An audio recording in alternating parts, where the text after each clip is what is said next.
Assalamualaikum warahmatullahi wabarakatuh dan salam sejahtera kepada para pelajar sekalian. Kita teruskan pembelajaran kita dalam bab yang ke-10 iaitu nombor indeks.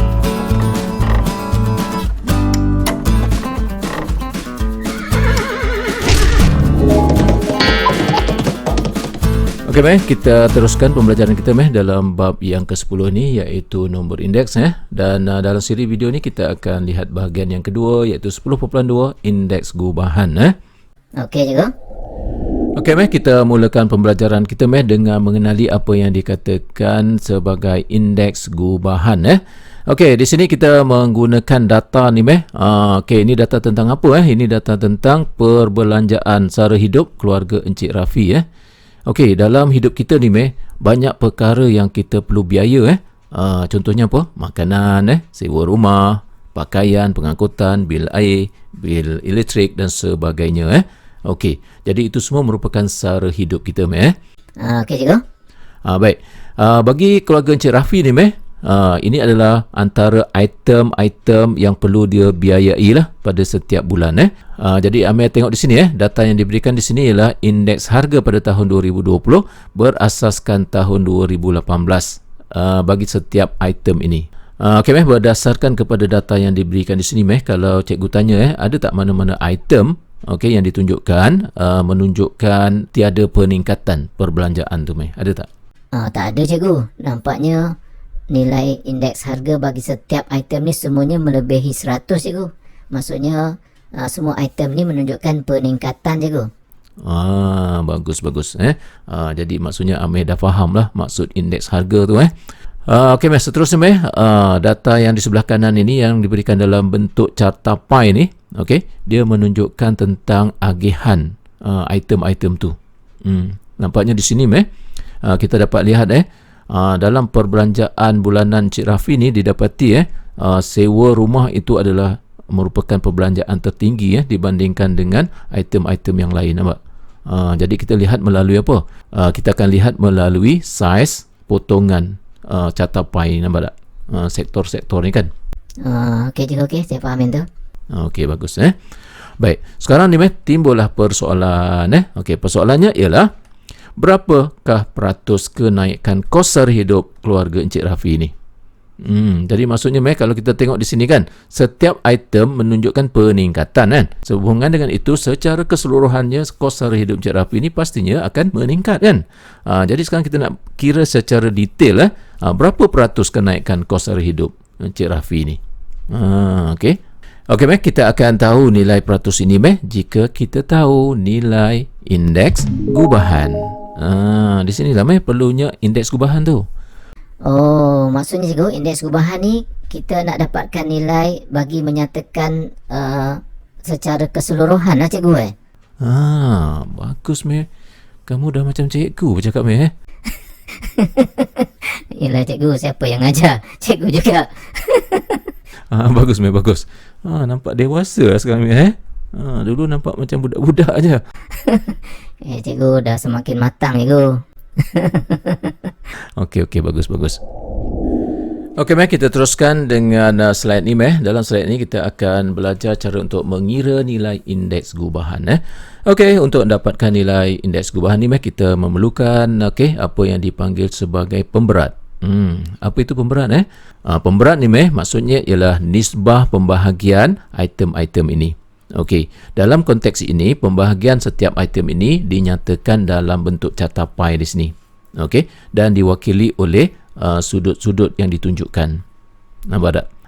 Jadi di sini kita lihat satu persatu Okey, makanan. Apa dia sudut makanan di sini? 90 darjah lah kat sini kan? Betul cikgu. Jadi kita ambil 90 ini sebagai pemberat dia. Jadi darjah dia tak payah tulis lah. Okey cikgu, okey. Seterusnya kita tengok sewa rumah sewa rumah di sini sudutnya ialah 108 darjah. Okey, pakaian 36, okey, pengangkutan 54 dan juga keperluan lain ialah 72 Macam mana dapat 72 ni? Kita tolakkanlah 360 tolak dengan semua sudut yang ada di sini okey, jadi akhir sekali dapatlah kita senaraikan pemberat bagi setiap item ni. Okey. Cikgu, Amir nak tanya sikit. Okey, apa dia Pemberat ini, dia mesti ke dia nyatakan dalam bentuk carta pai ni, cikgu? Oh, bagus soalan tu, Meh. Weh, kamu bagus sampai sekarang. Kenapa, Nampak hebat, Dulu tak bagus sangat, Alah, cikgu ni pandai saya aja. Pemberat ni, Meh, tak semestinya carta pai, Meh. Kadang-kadang, Meh, dia berikan dalam bentuk carta bar. Okey. Dan kadang-kadang, Meh, dia berikan terus dalam jadual ni, pemberat tu. Nampak? Okey, jadi maksudnya kat sini pemberat tu boleh dinyatakan dalam pelbagai bentuk. Okey, cikgu, okey. Oh, hebat, Meh, kamu, Okey, Meh, seterusnya, Meh, untuk mengira nilai indeks gubahan ini. Okey, di sini kan pemberat tu cikgu labelkan sebagai W, Meh. W tu maksudnya weightage dalam bahasa Inggeris. Okey. Dan indeks harga ni, Meh, cikgu dah ringkaskan jadi I20 garis balang 18, Okey, ini item dia lah. Okey, Meh, untuk mengira nilai indeks gubahan ni, Meh, kita akan menggunakan rumus indeks gubahan, Meh, yang diberikan seperti ini. Okey. Jadi, Meh tengok di sini, Okey, indeks gubahan ditulis sebagai I dan ada palang atas ni. Kita selalunya kita baca sebagai I bar. Okey. Jadi, kalau ada palang itu bermaksud indeks gubahan, Okey, indeks gubahan ni pada tahun bila? Pada tahun 2020. Berasaskan tahun 2018. Macam itulah. Okey. Dan di sini, Meh, formulanya ialah sigma IW bahagi dengan sigma W. Meh tahu tak maksud sigma ni? Sigma ni hasil tambah kan, cikgu, kan? Betul? Macam mana Meh tahu, Belajar cikgu dalam statistik ya. Oh, betul. Okey. Jadi sigma itulah hasil tambah, Baik, di sini kan, Meh, dia perlukan apa? Dia perlukan IW, kan? Jadi kita, Meh, kita sediakan satu kolom di sini, iaitu untuk IW. Okey, IW maksudnya apa dia? I darab W, I darab W, jadi sini I 120 darab dengan W dia 90. Jadi 120 darab 90 dapatlah 10,800. Okey, dan kita darabkan setiap satu ni, Meh. Nampak? Kita darab. Okey, data kita telah pun kita lengkapkan, di sini iaitu IW, Boleh faham, setakat ni? Okey, cikgu, okey. Okey, seterusnya, Meh, lihat di sini diperlukan apa di sini? Diperlukan sigma W. Sigma ialah hasil tambah W, jadi pemberat ni kita tambah, dapatlah 360, jadi inilah dia sigma W, iaitu 360. Okey, seterusnya di sini diperlukan ialah sigma IW, iaitu hasil tambah IW. Jadi maksudnya nilai-nilai ni, Meh, kita tambahkan semua ni, dapatlah 42,570 ni, kan? Inilah sigma IW. Okey, kemudian, Meh, gantikan je lah, Meh, dalam rumus ni, ambil kalkulator tekan, dapatlah 118.25. Inilah dia nilai indeks gubahan bagi sara hidup Encik Rafi pada tahun 2020 berasaskan tahun 2018. Okey, boleh faham, Okey, cikgu, okey.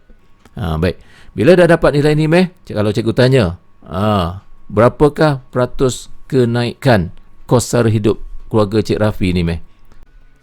Kalau macam tu, cikgu, kos kenaikan dia sebanyak 18.25% lah, cikgu. Wow, bagus, Meh. Tepat sekali, Meh. Ya, okey, di sini kesimpulannya ialah peratus kenaikan kos sara hidup keluarga Encik Rafi lah 18.25%. Macam mana, Meh? Okey. Menarik juga, Menarik, Meh. Okey. Okey, Meh, seterusnya dalam slide ini, Meh, ini merupakan slide yang terakhir, Meh, iaitu suatu penerokaan lanjutan di sini, Okey, Meh, kita gunakan nilai indeks gubahan yang kita peroleh tadi, Okey, I bar sama dengan 118.25 ni untuk kita menjawab dua persoalan di sini, iaitu yang pertama, berapa peratus kenaikan kos sara hidup keluarga Encik Rafi? Yang ni kita dah jawab tadi, iaitu 18.25. Dan persoalan yang kedua ialah jika jumlah perbelanjaan bulanan Encik Rafi pada tahun 2018 ialah 1,250. Hitung jumlah perbelanjaan bulanannya pada tahun 2020. Macam mana kita nak buat? Okey, di sini, Meh, kita akan gunakan rumus nombor indeks. Nampak tak? Yang kita sesuaikan dalam konteks kita tulis Q20 bagi dengan Q18 darab 100. Ini rumus nombor indeks kan. Tapi kita samakan di sini kita ambil samakan dengan I bar ni. Nampak tak? Kenapa kita menggunakan I bar ni? Sebab kita membincangkan tentang jumlah perbelanjaan secara keseluruhannya. Nampak tak? Maka kita gunakan I bar. Maka daripada sini kita gantikan nilai-nilai yang berkenaan. Di sini Q18 ialah 1250. Jadi yang kita nak cari ialah Q20 lah. Dan akhirnya di sini kita dapatlah nilai Q20 iaitu RM1,478.13 yang merupakan jumlah perbelanjaan bulanan Cik Rafi pada tahun 2020. Macam mana okey? Okey cikgu, boleh faham? Okey, bagus Cikgu lega bila kami kata faham ni, cikgu memang lega bila kami kata tak faham tu, alamak cikgu rasa bersalah lah pula macam mana agaknya dengan kawan-kawan cikgu harapkan semua faham lah apa yang sedang dibincangkan. Okey maka dengan ni tamatlah pengajian kita dalam bab yang ke-10 ni iaitu nombor indeks. Sekejap habis cikgu 2 perkara je kita belajar. Ya betul dalam bab ni ada 2 perkara saja yang kita perlu pelajari iaitu nombor indeks dan juga indeks gubahan Okey sebelum kita menamatkan pembelajaran kita pada kali ini okey, jadi cikgu nak pesan kepada Amir dan juga kepada rakan-rakan Amir lah. Okey, jangan lupa buat latihan tingkatkan kerajinan tu untuk buat latihan supaya kita sentiasa mahir dalam menyelesaikan masalah-masalah matematik ni Okey cikgu, yang tu memang saya selalu buat cikgu. Okey dengan itu maka tamatlah pembelajaran kita untuk bab yang ke-10 ini dan sekaligus kita telah pun menamatkan sukatan pembelajaran matematik tambahan KSSM tingkatan 4 ada 10 topik semuanya. Okey, macam mana setakat ini? Ambil belajar Admaths okey ke? Okey cikgu, Admaths menarik cikgu. Tapi memang mencabarlah cikgu. Memanglah jadi siapa yang terror dalam Admaths ni siapa yang skor dalam Admaths ni, orang tu selalunya memang hebat Okey, jadi maknanya kita kena bina kehebatan diri kita caranya tak susah kena faham dan juga kemudian rajin buat latihan Okey cikgu. Okey kita jumpa lagi dalam siri pembelajaran kita di peringkat tingkatan 5 nanti Okey, jumpa lagi. Assalamualaikum warahmatullahi wabarakatuh.